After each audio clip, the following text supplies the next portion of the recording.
기회감사라는 제목으로 오늘 말씀을 살펴보겠습니다. 최근에 신문을 보니까 손흥민 선수가 크리스찬인가 아닌가 이런 기사가 있더라고요. 손흥민 그 축구 선수의 아버지 어머니는 서울의 영광교회 집사님이시더라고요.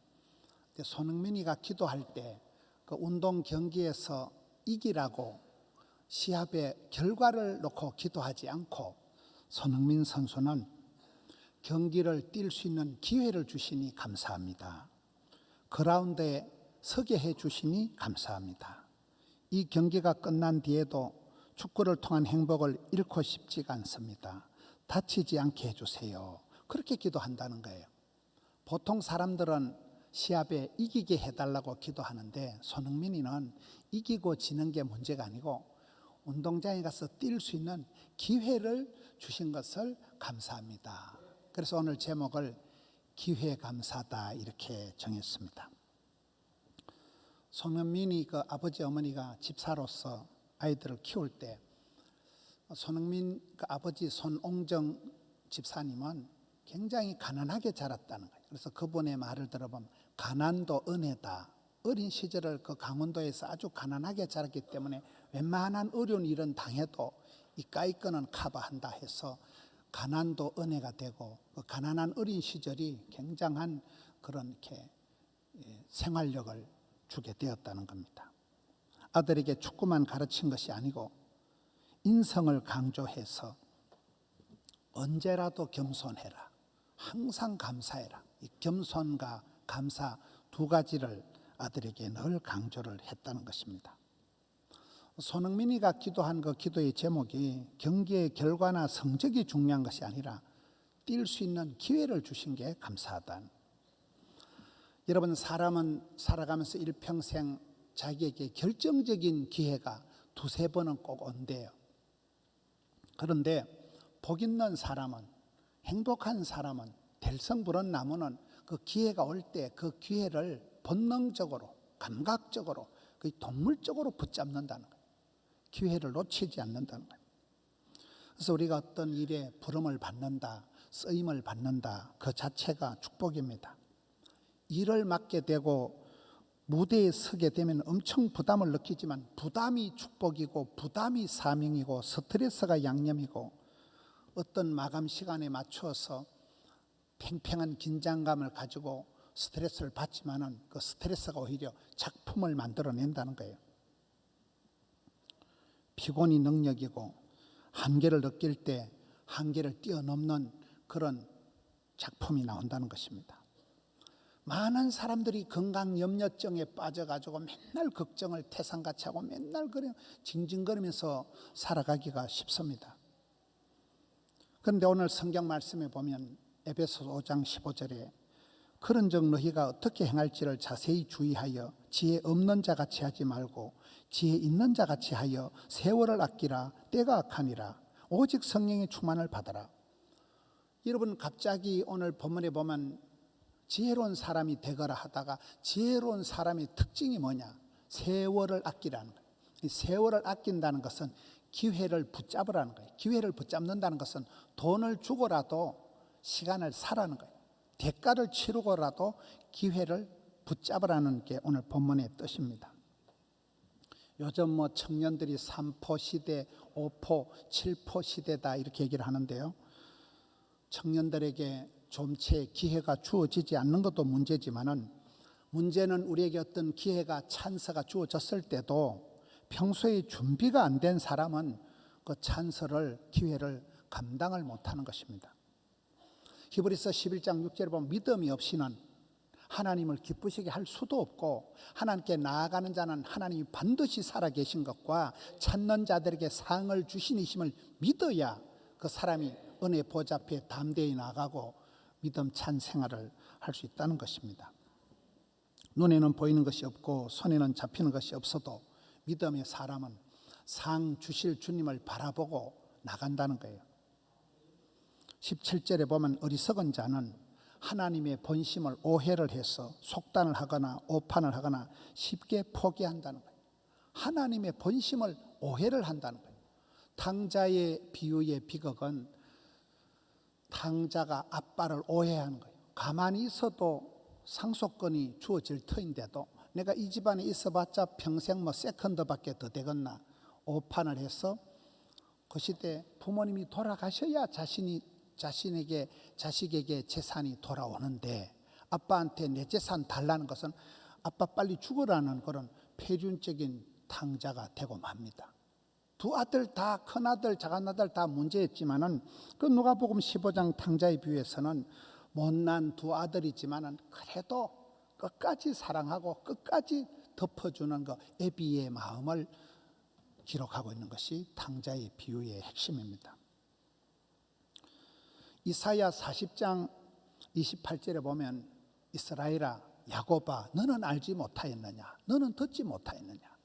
이스라엘 백성들의 착각이 세 가지입니다. 네가 믿는 하나님은 영원하신 하나님이다. 천지를 만드신 하나님은 한 개도 안 피곤하시다. 명철이가 지혜가 한도 끝도 없다.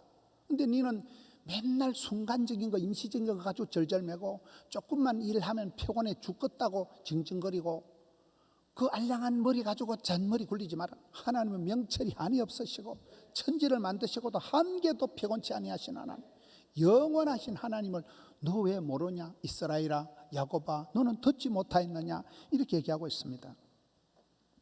그러다가 18절에 가서 술 취하지 말라 오직 성령의 충만을 받으라 이런 얘기를 합니다. 왜 술 취하지 말라는 말씀이 나올까요? 사람들이 살아가다가 보면 힘드니까 심심하니까 재미가 없으니까 엉뚱한 데 빠져버린다는 거예요. 뭐인가 엉뚱한데 약간 도피적인, 약간 소극적인, 약간 망각적인, 약간 쾌락적인 당장의 삶이 고달프고 힘드니까 그냥 TV에 중독이 되고 알코올 중독, 게임 중독, 유튜버 중독 당장의 현실이 힘드니까 살짝 망각적인 현실을 그저 잊어버리려고 당장 그냥 힘드니까 달달한 거나 좋아하고 그러면서 술 취하지 말라. 술에 중독이 된다. 중독 사회입니다. 지금은 사람들은 뭐인가 모르게 엉뚱한 데 빠져들어가서 중독이 된다. 엉뚱해지고 중독이 되고 그게 술 취하지 말라. 이는 방탕한 것이니 오직 성령의 충만함을 받으라. 여러분 술 취하는 것과 새술에 취하는 것이 이게 대조적으로 설명이 되고 있는 거예요. 술을 마시면 뭐 저는 술을 안 마셨습니다만은 술을 마시면 뭐 기분이 알딸딸하겠지요. 술을 마시면 기분이 얼굴이 벌게지겠지요. 어깨가 덜썩덜썩 콧노래가 흥얼흥얼하겠지요.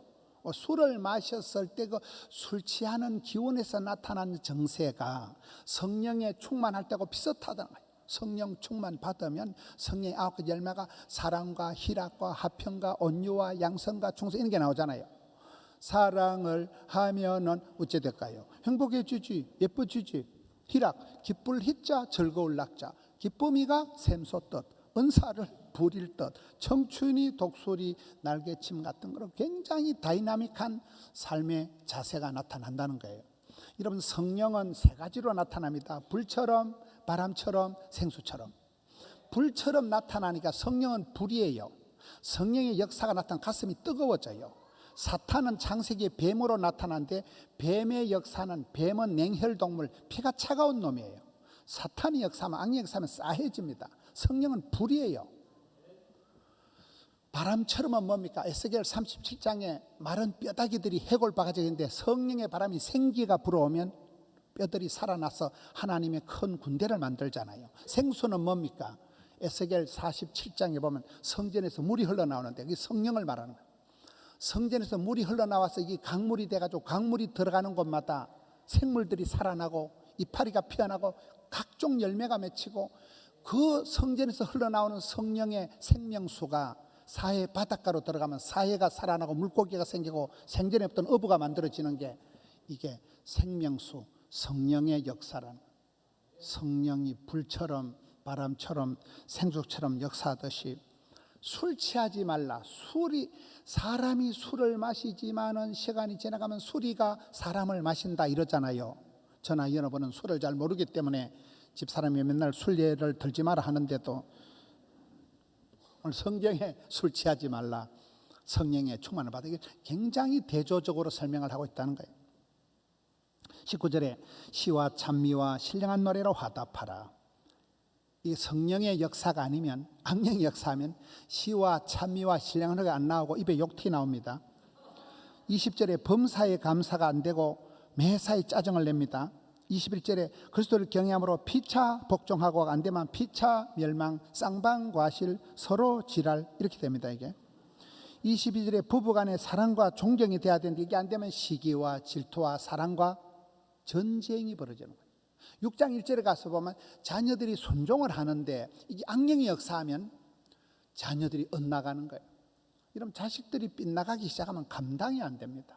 아무리 어머니 아버지가 유명해도, 이번에 보니까 케빈 빌도 아드님이 같이 왔습니다. 여러분, 이렇게 부자지간에 이렇게 가족이 함께 선교 사역하는 게 얼마나 아름다운 일입니까? 그렇습니다. 우리가 예배 시간에 아이들이 찬송하고 아이들이 성경 읽고 얼마나 아름다운 일인지 몰라요. 시간이 건강입니다. 일할 수 없는 밤이 속히 옵니다. 100세 건강 시대에 건강이 최고의 경쟁력입니다. 시편 90편에 보면 우리의 연수가 70이요 강건하면 80이라도 그 연수의 자랑은 수고와 슬픔뿐이요 신속히 가니 우리가 날아가나이다. 연약하기 짝이 없는 인생이, 여러분, 전능하신 하나님, 생로병사 흥망성쇠를 주관하신 하나님, 주신 자도 취하신 자도 하나님이시기 때문에 하나님께 기도하고 하나님을 의지하는 게, 이게 중요한 것입니다. 말라기의 축복은 기한전에 떨어지지 않고 황충이 해하지 않는 것입니다. 끊어지지 않고 계속 이어지는 게 중요합니다. 오래오래 길게 쓰임받는 것이 축복입니다. 물이 끊어지지 않는 샘물의 축복이 있듯이, 구슬이 서말이라도 깨어야 보배가 되듯이, 여러분, 릴레이 경기에서 바톤을 들고 가다 떨어뜨리면 굉장히 골치 아픕니다. 뭐 언제 주워서 다시 뛰고 마고 할 게 없습니다. 바톤을 떨어뜨리면 안 됩니다. 기한 전에 떨어지면 안 됩니다.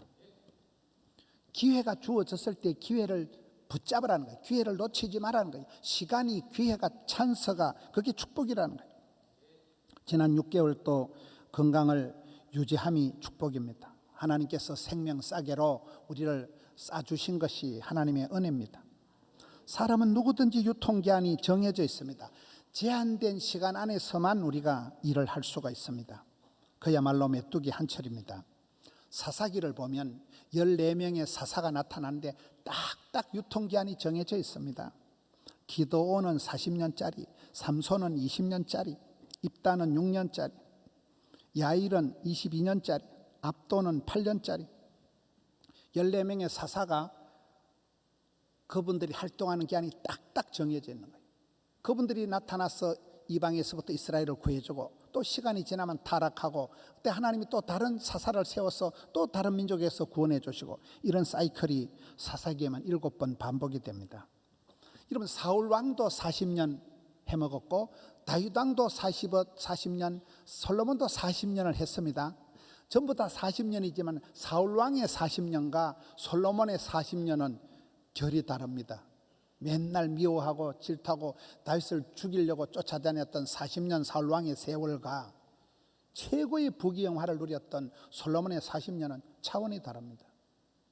하나님 우리에게 기회를 주시고 시간을 주시고 건강을 주셨을 때 그 기회를 붙잡으라는 거예요. 돈을 주고라도 사라는 거예요. 기회를 감사하라는 거예요. 시간이 돈입니다. 여러분, 청춘은 돌아오지 않는 것입니다. 하늘의 미랄이 떨어질 때도 싱싱할 때, 잘 나갈 때 하늘의 미랄이 떨어져야 열매가 맺지, 완전히 늙어 빠진 건 떨어져도 싹이 안 납니다. 건강을, 젊음을 감사해야 됩니다. 젊은 사람은, 건강이 있는 사람은 아직도 기회가 있다는 거예요. 실패를 해도 기회가 주어진다는 거예요. 어두운 밤 시대리니 낮에 일을 하고 낮에와 같이 단정히 행하고. 여러분, 달란트 비유의 핵심은 적은 일에 소박한데 최선을 다하면 마침내 대박이 온다는 거예요. 많은 것을 맡기신다는 거예요. 직장에서 끊어지지 않고 계속해서 일할 수 있는 게 축복입니다. 봉급이 많지 않아도 단돈 100만 원만 받아도 80, 90세까지 오래오래 길게 일복이 많은 게 복이 많은 거예요. 하나님께서 기회를 주실 때 딴짓하지 말라는 거예요. 여러분, 시간이 행복입니다. 같은 하늘 아래서 동시대에 우리가 살아가면서 지나온 세월 동안 추억이 많은 사람이 행복한 사람이고, 지나온 시절에 괜히 피해망상증을 가지고 내만 꼴꼴하고 내만 힘들고 상처가 트라우마가 많은 사람은 그게 불행한 거예요. 우리가 짧은 인생을 살아가면서 동시대에 같은 하늘 아래서 같은 성가대원으로, 어떨 때는 집사님이 내 옆에 있어 주셔서 감사합니다. 동시대 같은 하늘 아래서 함께 나그네 세월에 천국 가는 이 여정에서 함께 살아가는 게 축복입니다. 1년의 절반이 지나갔습니다. 이렇게 의영부영하다가 남은 또 하반기도 지나가고 세월이 지나가고 평생이 지나가고 종말이 올 것입니다.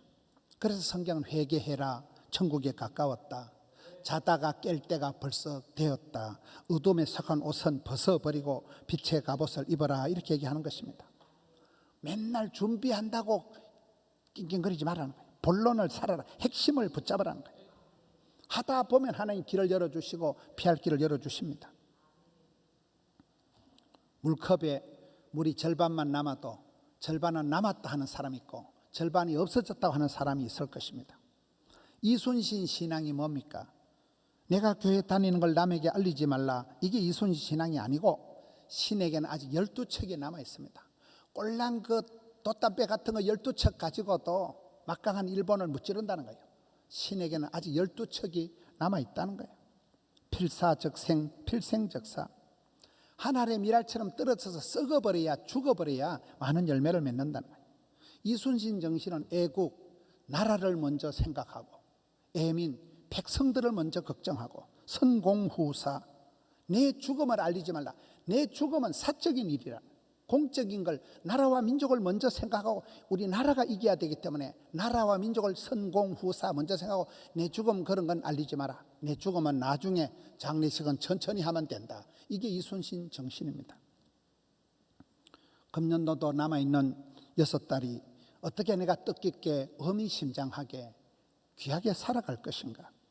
여러분, 살아있음을 감사하고 건강 젊음 주심을 감사하고, 이 맥추절은 첫 열매, 1년 중에 첫 농사예요. 중간 농사예요. 중간 농사를 하면서 한 번 더 평가를 하는 거예요. 내가 지금 어떻게 하고 있는가, 내 농사가, 건강 농사, 사랑 농사가 어디로 흘러가고 있는가를 보는 것입니다. 여러분, 살다 보면 많은 위험이 옵니다. 그래서 위기도 위험한 기회다 이럽니다. 위기가 위험한 기회다. 여러분, 손흥민이를 다시 얘기합니다. 지난번에 손흥민이가 주장이 되어서 한국 월드컵이 시합을 할 때 많은 사람들이 이제 한국 축구는 끝났다고 생각했습니다.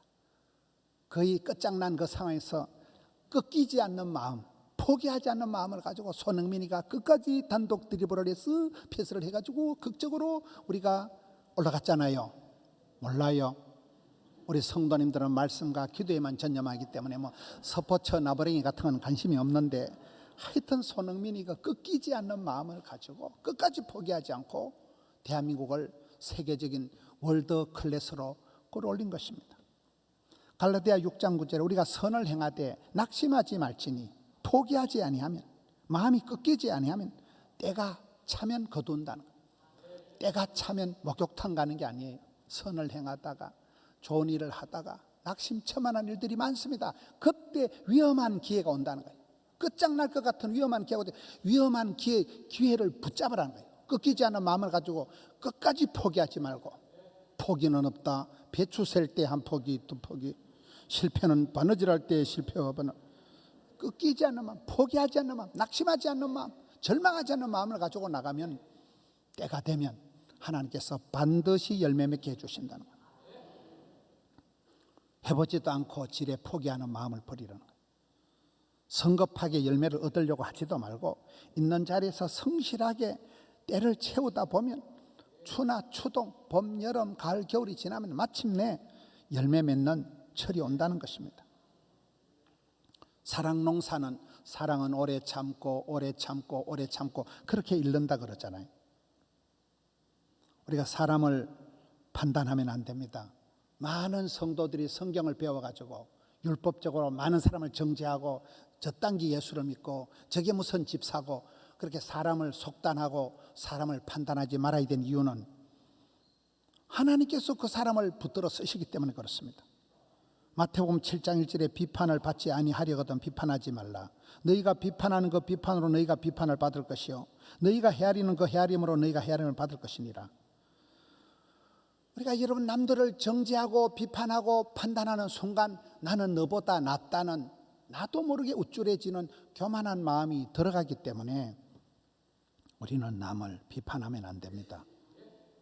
주께서 그 사람도 들어 쓰실 것이고 그 사람도 아브라함의 자손이 되고 그 사람도 예수님의 제자가 될 수 있기 때문에 주님께서 그 사람을 포기하지 않는데 왜 너는 사람을 쉽게 판단하고 속죄하고 정죄하고 그렇게 속단을 하냐는 거예요.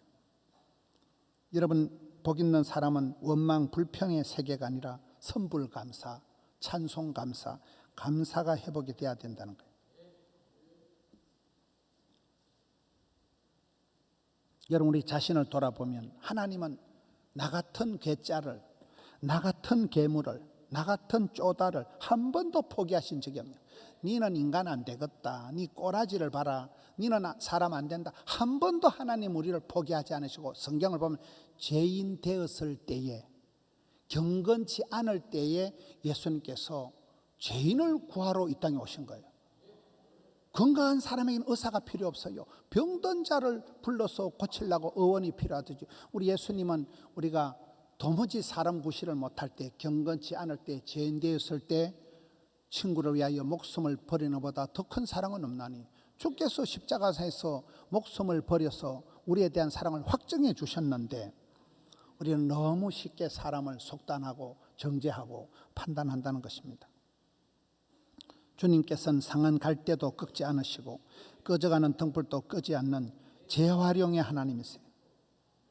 이 시대가 중독 사회고 병들이 만성 고질병들이 많습니다마는 성도들은 만성병이 되어서 아주 우울증이 오고 이런 사람이 아니에요. 병을 온갖 질고를 치르지만은 그 병을 치르면서 오히려 상처받은 치유자가 되어서 동병상련, 이심전심, 암수술한 사람 이해를 하고 죽을 고비를 지난 사람들을 100분 이해를 하면서 상처받은 치유자가 되지 피해망상증이 쌓이는 사람이 아니기 때문에 1년의 절반을 지나면서 맥추감사절을 지나면서 위험한 기회를 지나면서 오히려 기회 주심을 감사하고 그래도 건강 주시고 살려주시고 앞으로도 찬서 주실 주님을 기대하면서 감사를 하는 것입니다.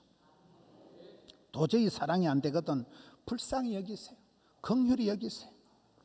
받은 복을 흘려보내세요. 주님 주신 건강을, 물질을, 직책을 이때를 위함이 아니냐. 주님 앞에 흘려보내는 사람이 되어야 됩니다. 섬김도 봉사도 습관이란 말이 있습니다. 중독이 되어서 도피적인 그런 이상한데 엉뚱한데 술 취하는데 중독이 되지 말고 하나님이 건강을 주시고 시간을 주시고 생명을 주시고 많은 것을 기회를 남겨두셨을 때 그 기회를 가지고 좋은 일에 쓰임받는 긍정 습관을 선교하는 데 쓰임받는 오늘 국제기도원협회에 많은 분들이 우리에게 오셨습니다. 이분들이 성경책을 세계 수백 개 나라에 계속 배포를 하는 겁니다. 믿음은 들음으로 들음은 말씀으로 성경 쪼가리고 글씨 하나 보고 회개하고 예수 믿고 변화된 사람들이 많습니다. 백투더 바이블 솔라 스크립투라 성경으로 돌아가서 성경에서 답을 찾고 길을 찾고 복을 받고 약을 구하고 그렇듯이 여러분 기독 실업인들은 헌신하라 이러잖아요. 하나님 내게 건강도 주시고 시간도 주시고 돈도 주시고 이 직장을 주신 것은 이때를 위함이 아니냐. 남은 6개월 또 맥추감사절 1년의 절반을 찍고 중간 평가를 하면서 하프타임을 지나면서 우리 성도들이 남은 후반전도 감격적으로 가슴 설레이면서 감당하시는 우리 성도님들 되시기를 축원합니다.